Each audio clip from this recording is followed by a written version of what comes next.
to God and hearing to God. I'm hearing God rather. Understand? So look for people that can help you, and be able to guide you to be the best. That's so true.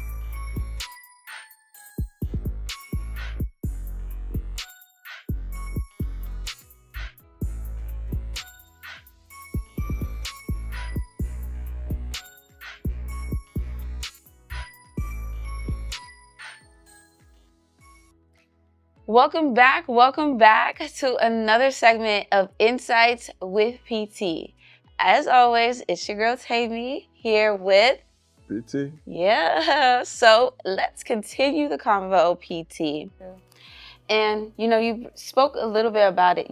At first you were an accountant, now you're a pastor. Before you were an accountant, now obviously you're a pastor. But at first you didn't think that you were going to be a pastor. So what did you ever deny the purpose or calling? And then also for those who have a specific purpose and calling and they're kind of like denying it or even running away from it, what should they do? In my case, I didn't even know God was calling me. That's number one. I did not even know. But there were so many things happening at that time that I said to myself, this is not right. There must be something going on here. Do you understand? All I wanted to do was to serve God. All I just wanted to do was to serve God, And when we got married, we wanted to change our church because the church we were in then, the way the organization was, we couldn't serve God the way we wanted to serve God. So we were looking for another church. And then one day, somebody invited us, one of our friends, and we went,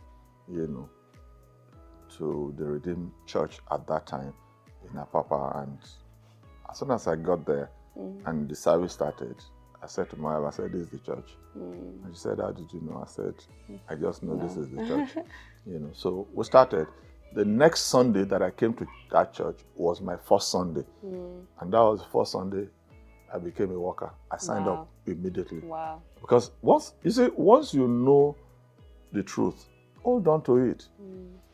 I knew this was the church, and the reason why we were trying to change church was because we wanted to serve God. You understand? So I became a worker.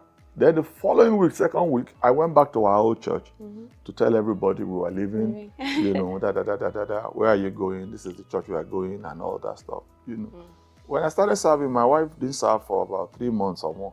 Why? Because at that time, I think we just had a baby.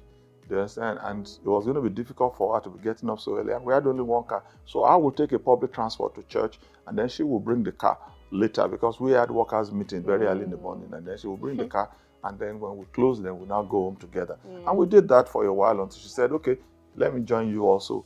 And then we'll move on with life. Now, fast forward to this. I had done some businesses that, a particular business that was going very well, But at there was a point where we had major challenges, with our import, we were importing things and selling, and it was bad. By the time we got it and everything, and we sold, we made profit, but then there were losses here and there. There were so many things. So I said to God, God, why is this happening? I don't think I'm going to do this work again, this business again, But before that time, God now spoke to me. I said, about going to America and this and that and da. So I still didn't know that God was calling me to do a full time. Until I got to America, then all the money that I had for the business again, money was stolen, I was lost. I said, what's happening here? So I remember I prayed with someone then, and the person said, God, if you are calling this your son, tell him that you are calling him, because this losses is getting too much, And I went back to God, and God said, yes, I don't want you to do all those things. This is what I wanted to do. Yeah. Eventually we started the church. For 10 years of starting the church, I couldn't do any business. Wow. Because I didn't want to lose any money again. So I had to start waiting. I said, God, when it's time for me to start doing again, tell me. It was after 10 years. God said, okay, you have built this church so far, so good. You can start doing business now. But know that this is your first call. First calling. And that's it. That's it. So, and then also, what do you think, I guess, in this generation, this society now, is the biggest challenge in terms of social media? There's a lot of false pretenses, on social media, or people using social media as almost like their church.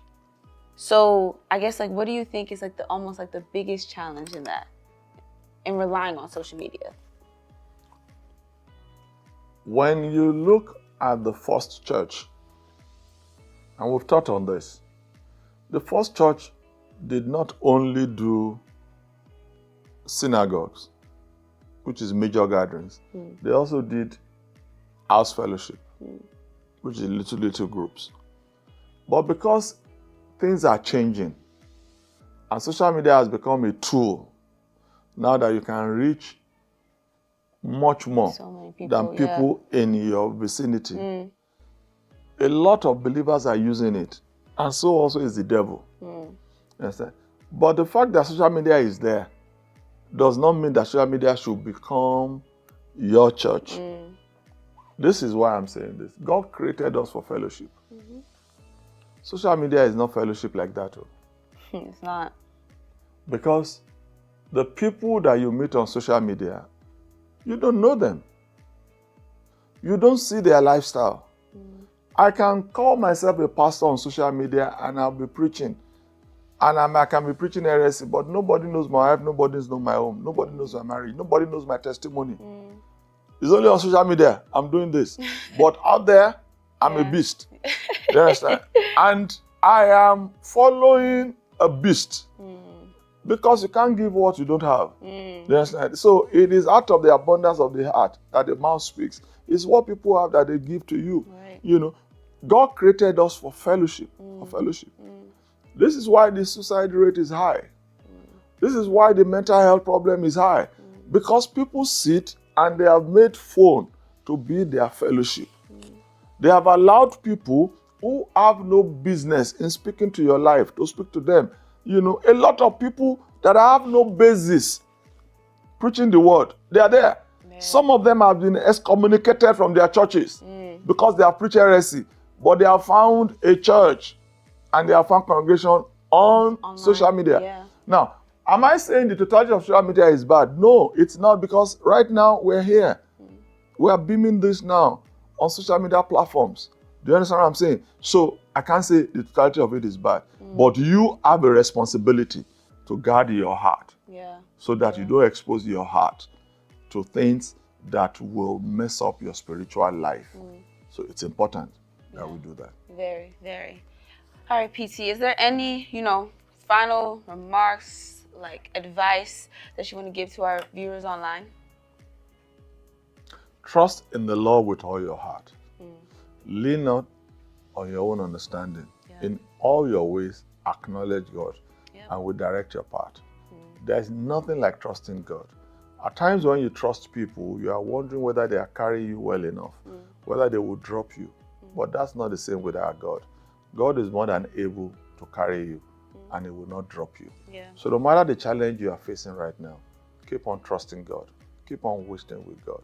I'm waiting on God, because I know very soon God will come through for you. Amen. And when next I see you, I will see you at the top. God bless you. Thank you so much, Pastor. Right, it's a wrap. As always, go ahead, send your topics, your questions, themes, anything you want to discuss or hear and listen about right here on Insights with PT to the email address insightswithpt@jesushousebaltimore.org. Continue to follow us, continue to subscribe, continue to share this podcast out to all and any people. We're talking about hot topics, we're talking about controversial topics, and it only goes up from here.